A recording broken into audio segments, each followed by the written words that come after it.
Bienvenue à l'enregistrement du culte pour le troisième dimanche après la Trinité. Comme un père a compassion de ses enfants, l'Éternel a compassion de ceux qui le craignent. L'Éternel fait grâce. Il est rempli de compassion. Il est lent à la colère et riche en bonté. Il ne conteste pas sans fin. Il ne garde pas éternellement sa colère. Il ne nous traite pas conformément à nos péchés. Il ne nous punit pas comme le méritaient nos fautes. Mais autant le ciel est élevé au-dessus de la terre, autant sa bonté est grande pour ceux qui le craignent. Autant l'Orient est éloigné de l'Occident, autant il éloigne de nous nos transgressions. Au nom du Père, du Fils et du Saint-Esprit. Amen. Confessons nos péchés. Dieu Tout-Puissant, Père miséricordieux, je confesse devant toi, moi, pauvre et misérable pécheur, toutes mes iniquités et mes péchés par lesquels je t'ai offensé et mérité ta juste colère et ton châtiment, dans le temps et dans l'éternité. Je m'en repens de tout mon cœur. Je regrette sincèrement de les avoir commis, et je te supplie, par ta grâce infinie, et par les souffrances amères et la mort innocente de ton Fils bien-aimé, Jésus-Christ, mon Seigneur, de m'accorder ta grâce et ta miséricorde. Amen. Dans sa miséricorde, le Dieu Tout-Puissant a livré son Fils unique à la mort pour vous. En son nom, il vous pardonne toutes vos fautes. Comme nous venons d'entendre, autant l'Orient est éloigné de l'Occident, autant il est loin de nous, nos transgressions. Allez en paix. Vous êtes pardonnés tous vos péchés par Jésus-Christ, votre Seigneur. Amen. Prions. Ô Dieu, qui est la force de tous ceux qui mettent leur confiance en toi, accueille nos prières dans ta miséricorde. Et puisqu'à cause de la faiblesse de notre frêle nature, nous ne saurions faire aucun bien sans toi, accorde-nous le secours de ta grâce, afin qu'en gardant tes commandements, nous puissions être agréables, tant dans la volonté que dans l'exécution. Par Jésus-Christ, ton Fils, notre Seigneur, qui vit et règne avec toi et le Saint-Esprit, un seul Dieu, maintenant et pour les siècles des siècles. Amen. La première lecture pour ce troisième dimanche après la Trinité se trouve dans le prophète Ézéchiel au chapitre 17, les versets 22 à 24. Voici ce que dit le Seigneur l'Éternel. J'enlèverai moi-même une pousse de la cime du cèdre majestueux, et je la déplacerai. J'arracherai du sommet de ses jeunes branches une pousse délicate, et je la planterai sur une montagne particulièrement haute. Je la planterai sur une haute montagne d'Israël. Elle portera des branches et produira des fruits. Elle deviendra un cèdre magnifique. Toutes sortes d'oiseaux y feront leur nid. Tout ce qui a des ailes s'abritera dans ses branches. Tous les arbres des champs reconnaîtront alors que c'est moi, l'Éternel, qui a abaissé l'arbre qui s'élevait et élevé l'arbre qui était abaissé, qui ai desséché l'arbre vert et fait verdir l'arbre sec. Moi, l'Éternel, j'ai parlé et j'agirai. Ici prend fin la lecture de l'Ancien Testament. L'épître du jour se trouve dans la deuxième lettre de Saint Paul aux Corinthiens, le chapitre 5, les versets 6 à 10. Nous sommes donc toujours pleins de confiance, et nous savons que, tant que nous habitons dans ce corps, Nous sommes loin de notre patrie, loin du Seigneur, car nous marchons par la foi et non la vue. Oui, nous sommes pleins de confiance, et nous aimerions mieux quitter ce corps pour aller vivre auprès du Seigneur. C'est aussi pour cela que nous nous efforcerons de lui être agréables, soit que nous vivions dans ce corps, soit que nous le quittions. En effet, il nous faudra tous comparaître devant le tribunal de Christ, afin que chacun reçoive le salaire de ce qu'il aura fait, bien ou mal, alors qu'il était dans son corps. Ici prend fin la lecture de l'Épître. Écoutez aussi avec attention et recueillement l'Évangile du jour, qui se trouve dans l'Évangile selon Marc au chapitre 4, les versets 26 à 34. Il dit encore, « Voici à quoi ressemble le royaume de Dieu. Il est semblable à un homme qui jette de la semence en terre. Qu'il dorme ou qu'il reste éveillé, nuit et jour, la semence germe et pousse sans qu'il sache comment. En effet, d'elle-même la terre produit d'abord l'herbe, puis l'épi, enfin le grain tout formé dans l'épi. Et dès que le fruit est mûr, on y met la faucille, car c'est le moment de la moisson.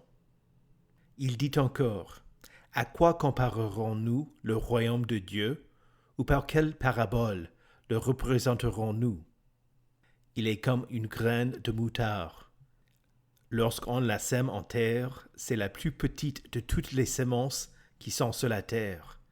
Mais lorsqu'elle a été sémée, elle monte, devient plus grande que tous les légumes et développe de grandes branches, de sorte que les oiseaux du ciel peuvent habiter sous son ombre. » C'est par beaucoup de paraboles de ce genre qu'il leur annonçait la parole, dans la mesure où ils étaient capables de l'entendre. Il ne leur parlait pas sans parabole, mais en privé, il expliquait tout à ses disciples. Ici prend fin la lecture de l'Évangile. Heureux ceux qui écoutent la parole de Dieu et qui la gardent. Confessons notre foi. Je crois en Dieu, le Père Tout-Puissant, Créateur du ciel et de la terre. Je crois en Jésus-Christ, son Fils unique, notre Seigneur, qui a été conçu du Saint-Esprit et qui est né de la Vierge Marie.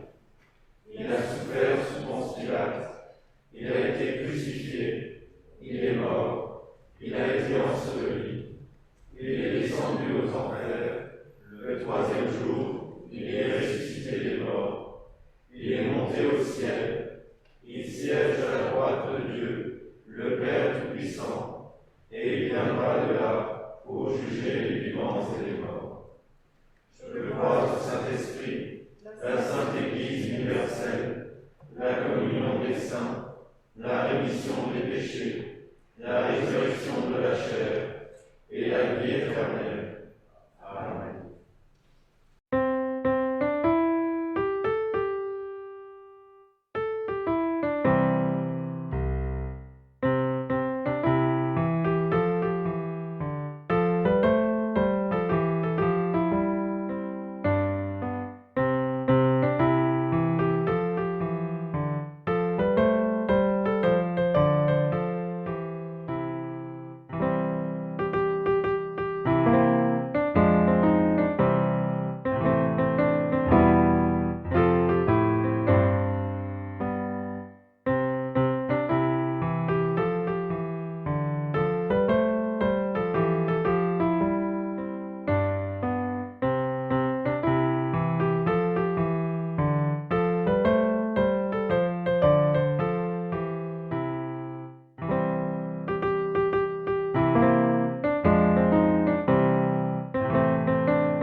Prions. Ô Éternel, tes paroles sont plus douces à ma bouche que le miel. Grâce à tes décrets, que nous devenions intelligents et détestions toute voie de mensonge. Augmente notre foi pour que nous soyons pleins de confiance et nous efforcions de t'être agréables quand nous comparaîtrons devant le tribunal de Christ. Amen.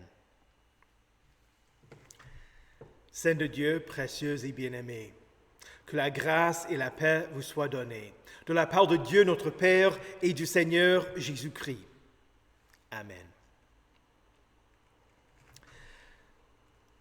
Beaucoup de gens vivent la plus grande partie de leur vie enracinés au même endroit, près des membres de leur famille. Ils sont bien établis, contents de leur vie. Ils n'ont pas envie de s'éloigner de chez eux. D'autres déménagent et établissent de nouvelles racines ailleurs, avec un époux, un emploi, un logement et des amis. D'autres encore, tels que les réfugiés, ne veulent pas être déracinés, mais se déplacent parce qu'ils n'ont pas d'autre choix s'ils veulent la vie sauve. Paul veut que nous sachions que nous ne sommes pas uniquement enracinés dans cette vie, mais que nous avons une citoyenneté et une patrie céleste. Vous n'êtes plus des étrangers ni des résidents temporaires dans le royaume céleste. Vous êtes, au contraire, concitoyens des saints, membres de la famille de Dieu. C'est ainsi que l'apôtre Paul, dans sa deuxième lettre aux Corinthiens, vous rappelle que vous avez une demeure que Jésus a préparée pour vous, une citoyenneté dans le royaume de Dieu qui est la vôtre en vertu de votre baptême. Et grâce à votre baptême, vous devez être plein de confiance, confiant dans le fait d'être unis à Christ, confiant de savoir qu'il a expié tous vos péchés, confiant parce que vous êtes le temple du Saint-Esprit, confiant, n'étant pas inquiet à l'égard du jugement à venir.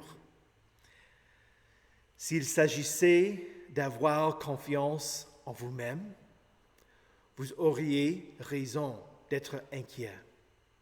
Mais votre confiance est en Christ. Quant à votre salut éternel, Paul écrit, nous sommes donc toujours pleins de confiance. Il est raisonnable de mettre sa confiance en Jésus. La foi chrétienne n'est pas une foi aveugle. Jésus accomplit des prophéties faites des centaines d'années avant sa venue. Il guérit les malades par des miracles. Il chassa les démons par sa parole. La nature lui obéit. Il disait qu'il allait mourir et ressusciter, et le fit. Il est venu des cieux et il est monté au ciel et s'est assis à la droite de Dieu le Père Tout-Puissant. Il mérite votre confiance. Par sa mort et sa résurrection, il vous a préparé une place. Ce n'est pas trop différent de ce que la paroisse a fait pour moi et pour ma femme avant notre arrivée. Ils avaient promis qu'ils allaient nous préparer une place et nous avons mis notre confiance en eux. Ils ont expliqué qu'ils étaient en train de rénover le presbytère et ils ont envoyé des photos. Ils ont dit qu'ils allaient être en mesure de nous fournir quelques meubles. Un membre a dit qu'il allait venir nous chercher à l'aérogare. La paroisse a dit qu'il allait mettre un peu de nourriture et quelques casseroles dans le presbytère. 2 paroissiens ont dit qu'ils allaient nous prêter une voiture jusqu'à ce que nous en achetions une. Certains paroissiens ont fait au-delà, faisant même ce que nous n'avons pas demandé. Un paroissien a préparé un remboursement en euros parce que nous n'avions pas encore accès à un compte en banque. Pour tout cela, nous étions extrêmement reconnaissants. Si la paroisse a fait autant pour nous, qu'est-ce qui vous attend de la part de Jésus qui a donné sa vie pour vous, qui prépare pour vous une place? Il est fiable et vous ne serez pas déçus. C'est pourquoi vous devez avoir un ardent désir pour la vie à venir. Ici, vous vivez chaque jour avec les conséquences du péché, le péché originel, vos propres péchés, les péchés que d'autres commettent qui vous touchent. Vous subissez des afflictions. Vous êtes confrontés à des périls. Vous faites face à des épreuves. Vous souffrez à cause de maladies et vous êtes menacés par vos ennemis. Vous êtes loin de votre patrie céleste, loin du Seigneur. Alors, vous persévérez dans cette vie, vous agrippant à la promesse de la vie à venir. Paul écrit, nous sommes donc toujours pleins de confiance et nous savons que tant que nous habitons dans ce corps, nous sommes loin de notre patrie, loin du Seigneur, car nous marchons par la foi et non par la vue. Nous marchons par la foi et non par la vue. Paul écrit dans sa première lettre aux Corinthiens, ce que l'œil n'a pas vu, ce que l'oreille n'a pas entendu, ce qui n'est pas monté au cœur de l'homme, Dieu l'a préparé pour ceux qui l'aiment. Ceci est important parce que Jésus offre beaucoup plus d'informations et d'avertissements à l'égard de l'enfer que de détails concernant ce qui vous attend dans son royaume. La Bible ne donne pas autant d'informations à propos de la vie éternelle que certains voudraient avoir. C'est un défi de vous contenter de ce que dit la Sainte Parole et de vivre par la foi et non par la vue. Mais la pratique de la foi, c'est ça.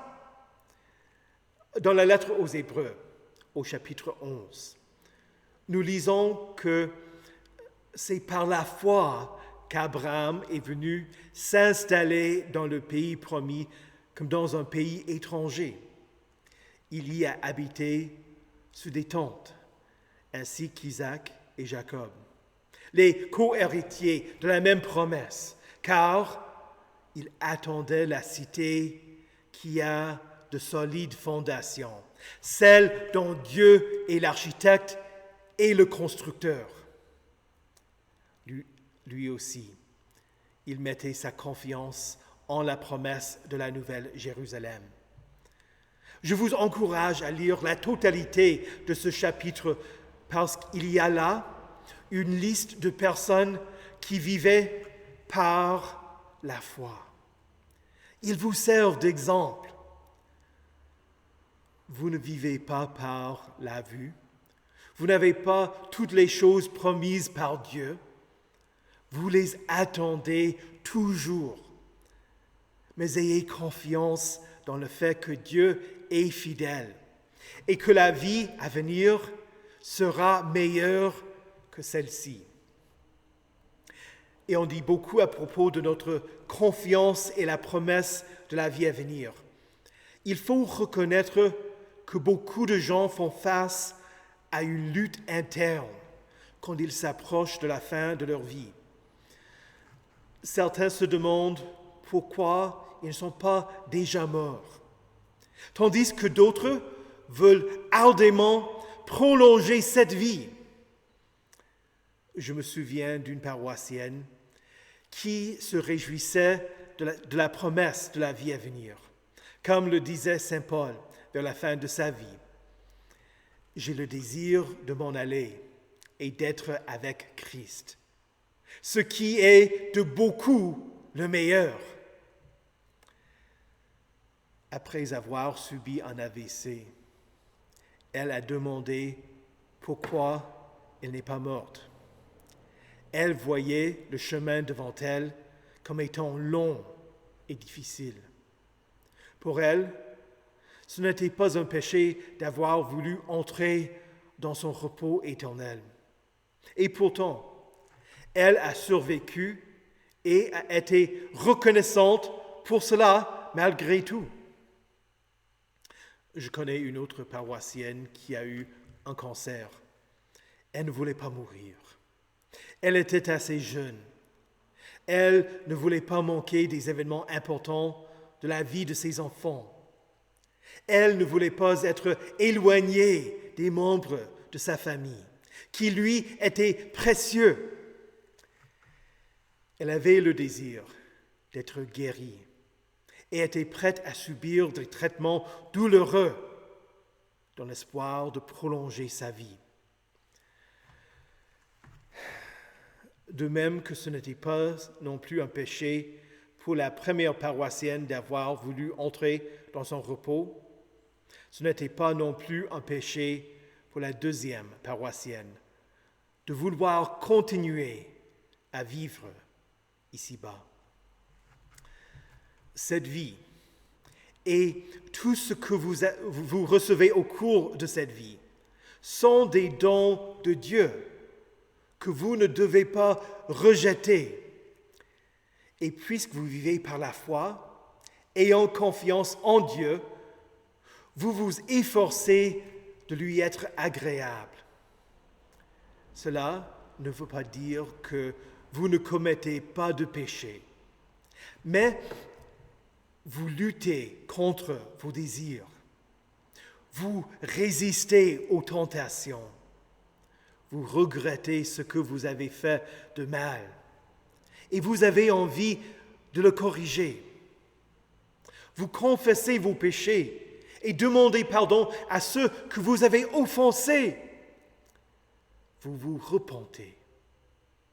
Et tout cela, ce n'est pas dans l'espoir de mériter votre propre salut, mais parce que vous avez confiance, la certitude que Jésus vous a sauvé et vous a préparé une place. Nous nous efforçons de lui être agréable, soit que nous vivions dans ce corps, soit que nous le quittions. C'est-à-dire, plus important que la vie ici-bas ou la vie à venir est le désir d'être agréable au Seigneur. Et quelle joie! Par la foi en Jésus, vous l'êtes. La lecture de l'Épître conclut ainsi. En effet, il nous faudra tous comparaître devant le tribunal de Christ, afin que chacun reçoive le salaire de ce qu'il aura fait, bien ou mal, alors qu'il était dans son corps. Philippe Melanchthon l'expliqua ainsi. Nous sommes justifiés, afin qu'étant justes, nous commencions à faire de bonnes œuvres et à obéir à la loi de Dieu. Cette foi dont nous parlons prend naissance dans la pénitence. Elle doit croître et s'affermir au cours des bonnes œuvres, au milieu des tentations et des périls, afin que nous devenions toujours plus assurés que Dieu veille sur nous, qu'il nous pardonne et nous exauce à cause de Christ. Le désir de Paul n'est pas de détruire votre confiance, mais plutôt, puisque vous cherchez à plaire à Dieu entièrement, Vous pratiquez les œuvres bonnes que Dieu a préparées d'avance pour vous. Quand vous comparaîtrez devant le tribunal de Christ, vous n'aurez rien à craindre. Vous recevrez du Seigneur un héritage pour récompense. Soyez confiants en Christ et ses promesses et en ses récompenses de grâce. Au nom de Jésus. Amen. Que la paix de Dieu, qui surpasse toute intelligence, garde vos cœurs et vos esprits en Jésus-Christ pour la vie éternelle. Amen. Prions le Seigneur. Ô Dieu, notre refuge et notre bouclier, nous te rendons grâce pour les bénédictions de cette vie, en particulier pour celles de nos familles, de nos demeures et de nos lieux de culte. Nous te prions pour ceux qui n'ont pas de stabilité dans cette vie, qui sont sans domicile fixe, qui ont dû fuir leur patrie et se réfugier ailleurs.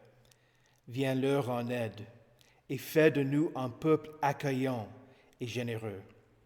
Seigneur, dans ta miséricorde, écoute notre prière.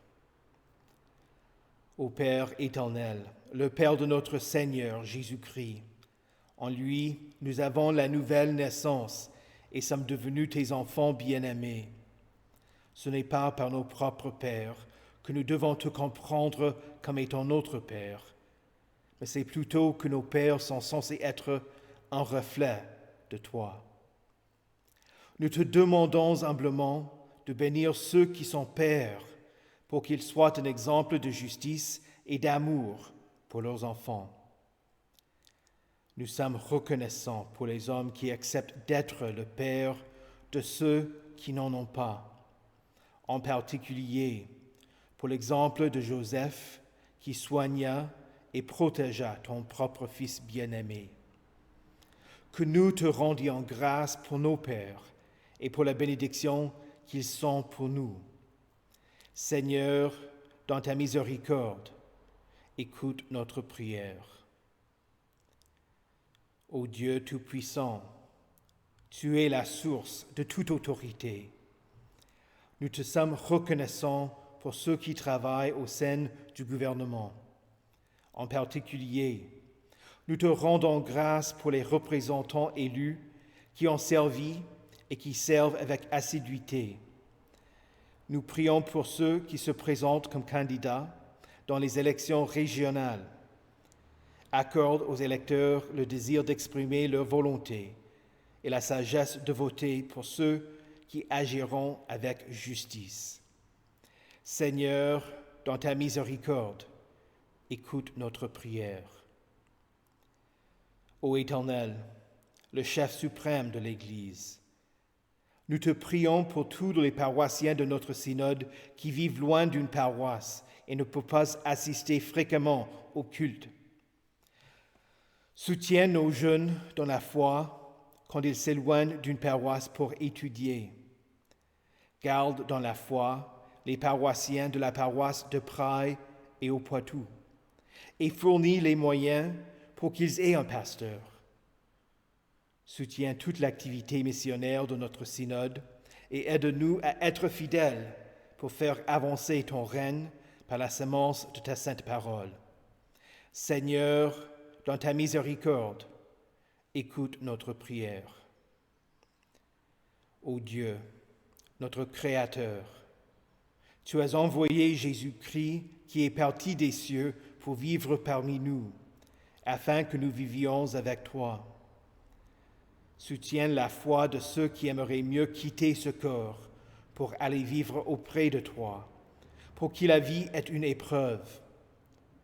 De même, nous prions pour ceux pour qui la vie est précieuse et qui veulent être guéris, en particulier pour ceux qui se rétablissent lentement.